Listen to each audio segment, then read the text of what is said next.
Kopi Sanangan, selamat sejahtera semua. Saya Jerry dari Borneo DMX Club. Jadi untuk video kali ini saya bagi penekanan semula lah betapa pentingnya fungsi spring itu di dalam suspension pickup truck kita. Jadi kita ambil DMX V-Cross si mandor ini sebagai contoh lah. Nah, ini gambar diambil sebelum kami turun ke KK. Jadi ini si mandor, first time jumpa dia waktu serah stiker kepada beliau. Dia kenal saya dari YouTube. Lepas tu tidak tahu macam mana dia terjumpa WhatsApp grup stiker tu, order stiker, kami berkenal dan kami bercerita.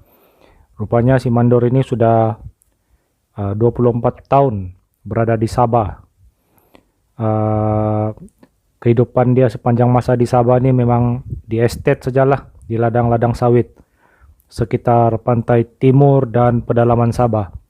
Langsung tidak pernah menjejakkan kaki di pantai barat Sabah. Artinya langsung belum pernah sampai di KK nih si mandor. Jadi saya bertanya juga lah, oke juga kereta, tidak masalah. Dia bilang kereta dia memang ada masalah. Masalah alignment, tidak pandai habis-habis. Selalu ada masalah tayar makan dalam. Saya boleh jangka sudahlah, memang kereta dia ada masalah begitu. Lepas tu saya tanya lagi, ada masalah kuat bumping? Dia bilang memang ada. Memang ada. So, kita pun bantulah si mandor ini. Dia minta tolong saya yang drive kereta dia, so kami pergi KK lah. So kira first time juga dia turun KK. Yang hari itu kami ada macam saya ada bawa dia jalan-jalan juga lah di Center Point. Jadi dalam perjalanan kami itu belum pun sampai Ranau, saya memang sudah rasa sakit badan dan pening-pening lah. Kereta ini memang kuat bumping lah. Sampai di Tamparuli kasih mandi dulu, lepas tu besok dia baru pergi KK 4x4 Kolombong.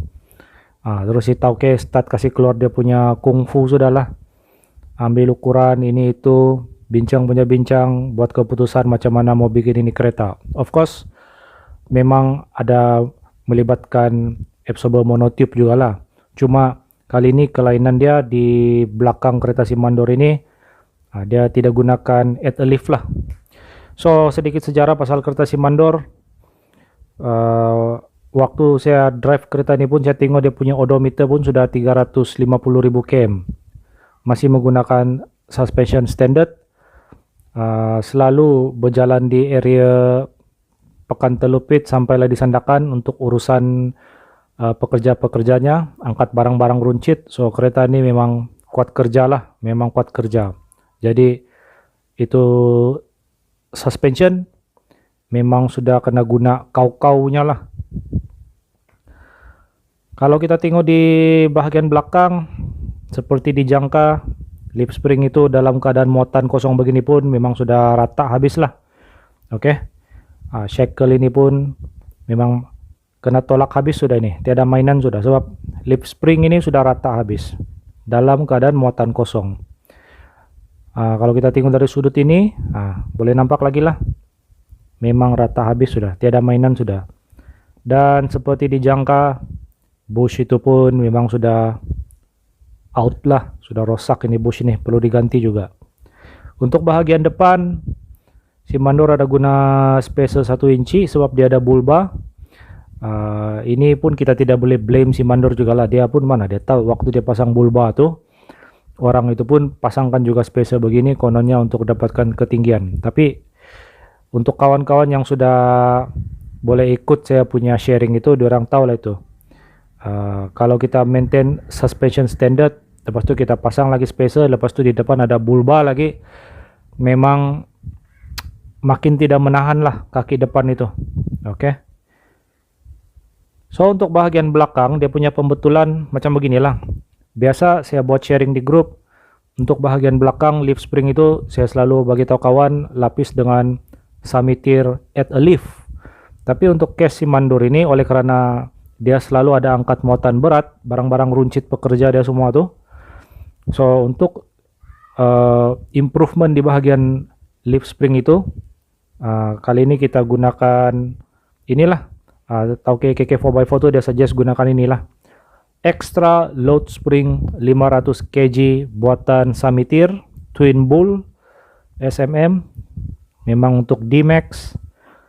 Lepas itu absorbernya of course sudah pasti Profender monotube, ganti habis semua tuh bush, dan kita tambah lagi itu rubber pad leaf spring yang warna kuning inilah. Untuk depan pembetulan dia of course absorber monotube juga Profender 2.0, sudah revolve untuk jalan bulan di Sabah, dan of course king spring. Jadi ini waktu kami waktu kedai itu dalam proses menukar semua benda ini, ada sesuatu yang kita boleh belajar daripada absorber lama dia ini. Oke, kalau kita tengok dia ada bekas gumpalan tanah tuh di sana. Bawah dia tuh bersih. Lepas tuh di situ tuh ada macam gumpalan tanah tuh.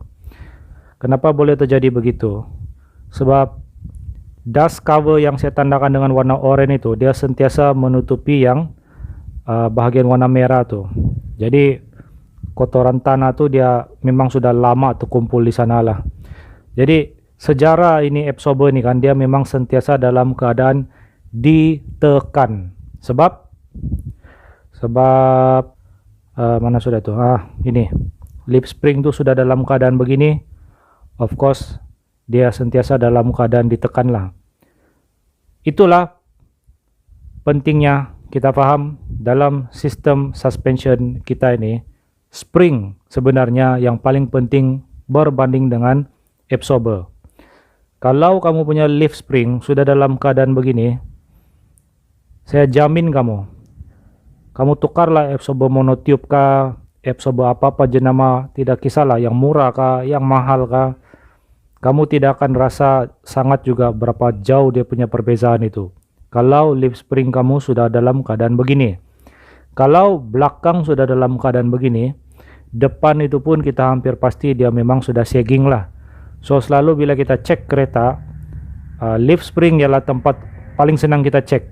Dia macam satu indikator paling senang untuk kita tahu kita punya suspension ini dia dalam keadaan yang macam mana sebenarnya. Jadi memang tiada gunalah kalau tukar absorber saja, mesti buat pembetulan di bahagian spring juga. Dan ini bukan saja masalah kepada kereta lama, kereta baru pun dia pun boleh menghadapi masalah yang sama juga. Nanti saya akan terangkan. Jadi berbalik kepada yang ini, dia memang nampak lagi kotor lah. Berbeza dengan yang Cigu satu orang nih, yang Triton ini, waktu dia pergi upgrade suspension, kita boleh tengok di absorber belakang dia itu, dia tidak begitu kotor. Sebab absorber ini masih ada mainan, walaupun kurang selesa, dia masih ada mainan. Sebab dia punya leaf asal itu, walaupun lengkungannya tidaklah sekata, tidak secantik mana, dia masih ada lengkungan. So suspension belakang, contoh yang Cigu punya ini, dia masih ada mainan. Ini yang sebelum, ini yang selepas lah masuk catalyst. So lengkungannya jadi rapat dan cantik balik. Tapi message dia itulah, untuk macam case si mandor punya ini, kenapa dia boleh ada kotoran macam begitu? Macam yang saya jelaskan tadi lah, spring itu memang mati sudah. Jadi absorber ini sentiasa ditekan. Jadi kalaupun si mandor dia ganti dengan absorber monotube ini, dia tidak buat pembetulan di bahagian leaf spring, memang hampir pasti tiada makna juga dia ganti absorber tuh. Oke. Jadi di depan bila dicek memang sudah dijangka barang-barang macam ini, kita akan jumpa lah ball jointnya, ball joint ini sudah koyak. Lepas itu stabilizer link ini pun sudah lembut lah, sudah licak, tiada rintangan dia sudah. Jadi mana yang boleh diganti, ganti sajalah. Macam ini dan ini stabilizer link gantilah. Jadi ini pembetulan dia di bagian depan, sudah masuk upper ball joint baru, stabilizer link pun baru, masuk sudah absorber, masuk sudah king spring, dan si Tauke buat keputusan untuk guna balik itu spacer asal si mandor itu. Tapi si Tauke tidak mau juga itu depan tuh overlift, so dia adjust dari thread di bawah ini untuk bagi turun sedikit. Jadi kereta ini tetap ada lift up, tapi dia sekarang lebih steady, lagi firm, lagi selesa lah. So bila kita tengok angle drive shaft itu pun, CV drive shaft, dia masih dalam angle yang oke lah, cantik, tidak stres. Kalau kita tengok dari sudut ini pun nampak cantik. So ini pun salah satu skill yang kita kena ada juga untuk tahu kereta itu dia oke ataupun dia overlift. Maksudnya begini, kalau kita lukis satu garisan kuning di macam cross member tuh, lower arm yang saya tandakan dengan warna oranye itu, dia hampir selari dengan garisan kuning itulah. Berbeza dengan banyak kereta yang saya nampak di social media yang orang lift up tinggi-tinggi, kereta besar. Iya, kalau di gambar berparking memang nampak cantik lah. Tapi bila kita tengok di depan dia tuh, kalau kita dapat nampak, lower armnya tuh sudah macam yang contoh garisan yang saya buat itulah. So, suspension depan itu ditekan habis ke bawah untuk mendapatkan ketinggian itu. Nampak cantik, tapi dari segi practicality dia, dari segi comfort dia, dari segi keupayaan off-road dia, yang owner tu saja yang tahulah. Tapi saya memang boleh jangka yang kereta tu tidaklah dari segi performance suspensionnya tu tidaklah sampai ke tahap mana tu. Oke, bukan kita menghina ya, kita sharing pendapat saja. And then di bahagian belakang masuk sudah tu absorber, bush diganti baru sudah, ada grease, dan lift nomor 2 tu sudah dilapis masuk lah. So satu kali dia dapat lengkungkan semula lift spring yang sudah mati itulah. Jadi apa yang dimaksudkan dengan nomor 2? Submeter lift nomor 2 tu dia akan diletak di bahagian nomor 2 dalam susunan lift pack. Oke. Itu yang warna lebih gelap itu, dialah nomor 2. So ini dapat support ekstra 500 kg. Dari segi kekerasan dia, kalau banding dengan at a lift yang biasa kawan-kawan pakai itu, yes, dia memang ada rasa keras sedikit, tapi dia cuma keras sedikit bila dibandingkan dengan at a lift. Bila dibandingkan dengan lift spring yang sudah mati pula, kita akan rasa improvement sebenarnya. Oke. So orang yang sudah menggunakan at a lift, bila dia guna ini dalam keadaan muatan kosong, dia akan rasa keras sedikit. Tapi bukannya yang tidak boleh diterima, masih lagi oke. Apalagi kalau absorber kita kawin dengan monotube, Profender monotube, dia masih boleh diterima. So tengok dari sudut ini lengkungannya cantik, oke. Berbanding dengan sebelum ini macam begini kan, mati sudah, rata habis. Sekarang, nah ini biarpun muatan kosong, memang masih oke, boleh diterima, cukup selesa. Nanti saya akan share juga lah apa feedback si mandor selepas dia sendiri test drive bawa balik rumahnya. Oke, dan kalau kita lihat dari sudut tepi begini pula, sebelum ini begini. Nah, sekarang, nah begitu sudah, ada turn naik sudah. So, baguslah. Nah, ini at a lift yang saya maksudkan lah. Biasa kita letak di bawah susunan lift utama, main lift, untuk hidupkan semula, lift up semula, bagi comfort semula lift spring yang sudah mati nih. Tapi untuk case mandor ini pendekatan dia berbeza lah, macam begini. Sebab faktor yang dia ada angkat muatan tuh, dia selalu angkat muatan dalam 1 minggu mungkin 4 kali. So kita ambil kira faktor itu. Oke. Jadi selepas semua itu sudah siap, perjalanan balik dari KK4x4 balik sampai di Ulu Sapi, kalau tengok sini dalam 235 km. Jadi saya yang drive itu kereta dari KK sampailah balik di Ulu Sapi, saya yang drive. Ini kami singgah di Kundasang. langsung tiada sudah rasa sakit badan, langsung tiada sudah rasa pening-pening. So memang sedap lah, memang sedap sudah berbanding yang hari sebelumnya.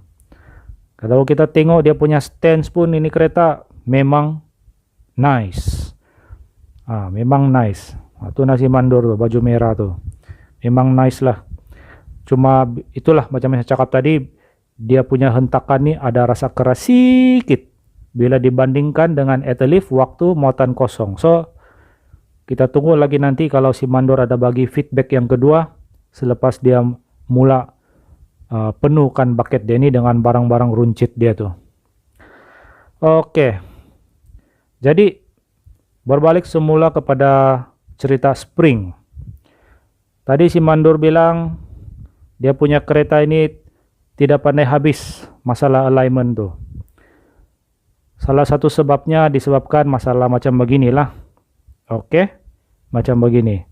Dan juga begini. Kita boleh ganti barang macam begini dan begini. Tapi kita kena tanya juga diri kita sendiri, kenapa pula barang begini boleh rosak? Disebabkan spring itu juga. Bila si mandor dia buat suspension depan dia macam begini untuk support itu bulba.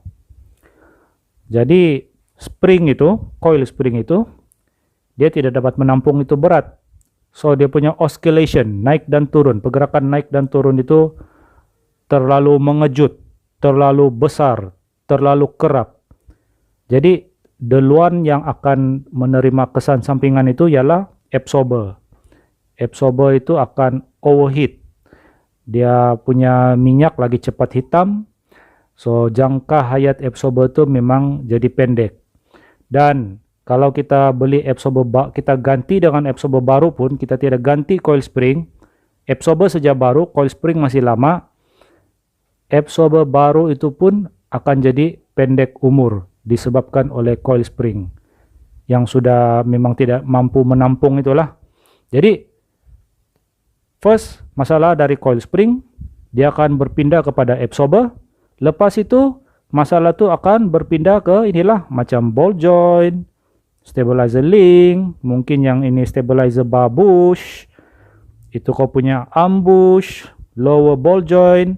Last kali masalah itu akan berpindah ke tayar.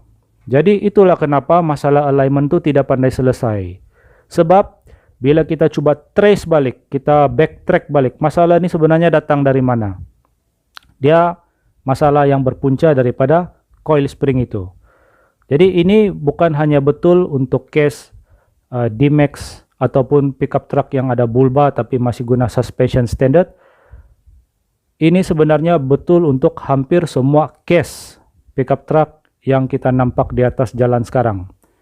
Kecuali D-Max X-Train atau yang D-Max generasi ketiga itu lain cerita.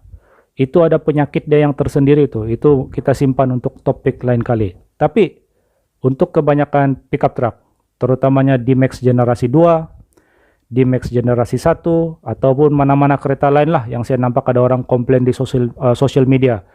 Contohnya Navara kah, Hilux kah, Triton kah, hampir pasti masalah itu ialah bermula daripada coil spring ataupun lip spring itu. Untuk kereta baru kadang-kadang kita nampak di social media orang bilang kereta baru berumur sekian bulan tapi absorber leaking sudah. Lepas tu adalah orang yang pergi komen tu dia bilang claim SC service center ada warranty.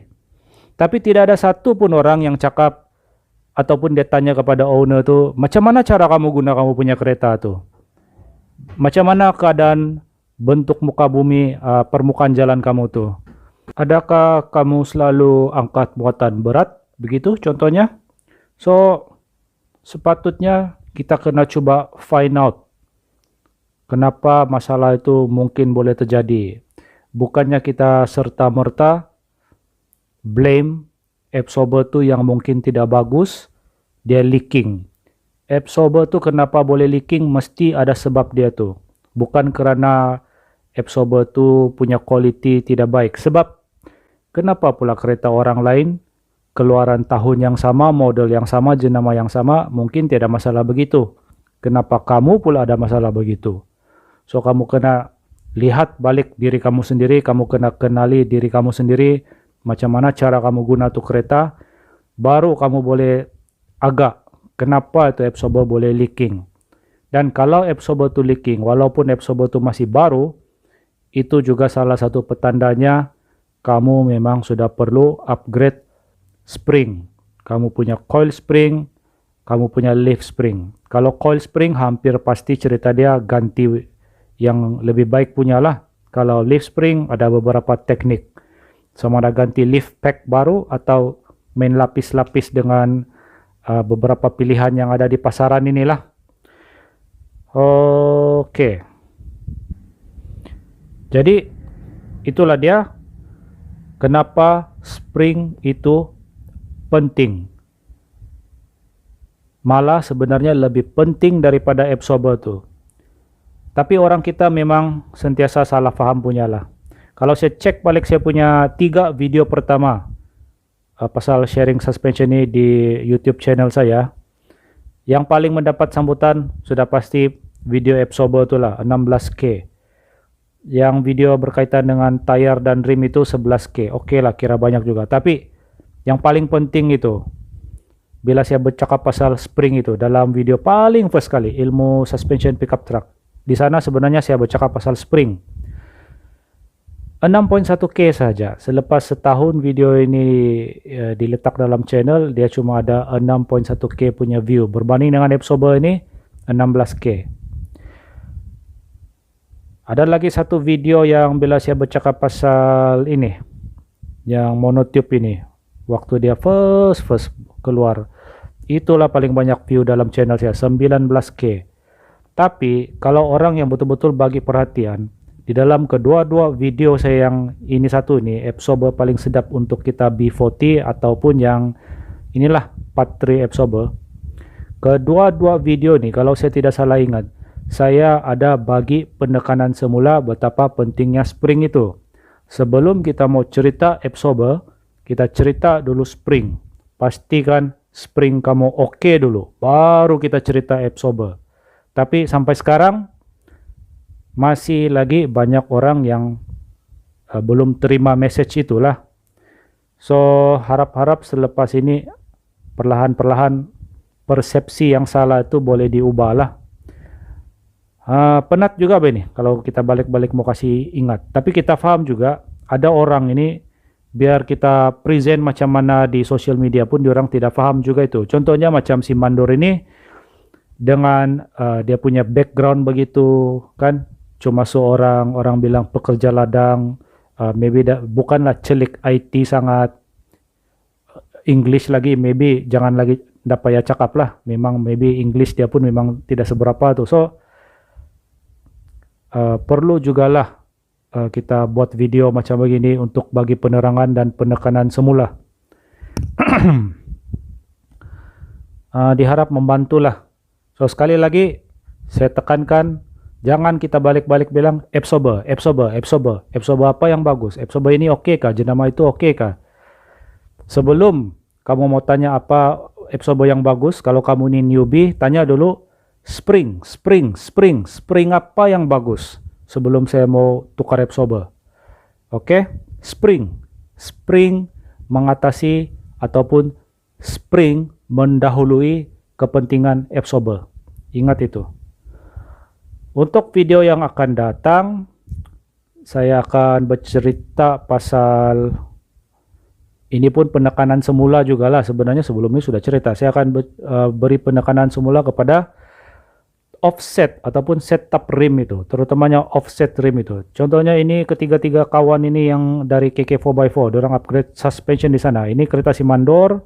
Sebelum itu ada satu member lagi monotube juga, ini lagi satu member monotube juga. Ketiga-tiga kereta setupnya hampir sama, kecuali yang ini kawan ini dia guna masih lagi maintain coil standard, tapi di belakang dia guna load lift juga. Yang ini king spring, monotube dan air lift. Tapi antara ketiga-tiga kereta ini si Mandor punya juga yang saya percaya paling selesa, sebab dia punya rim masih lagi standard.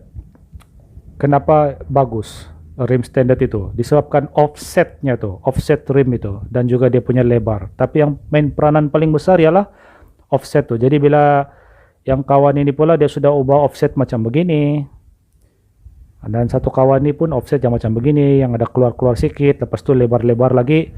Of course, setup tayar dan rim begitu memang dia akan mengganggu juga. Dia akan take away, dia akan ambil sebahagian daripada comfort kamu dapat daripada suspension upgrade kamu tuh.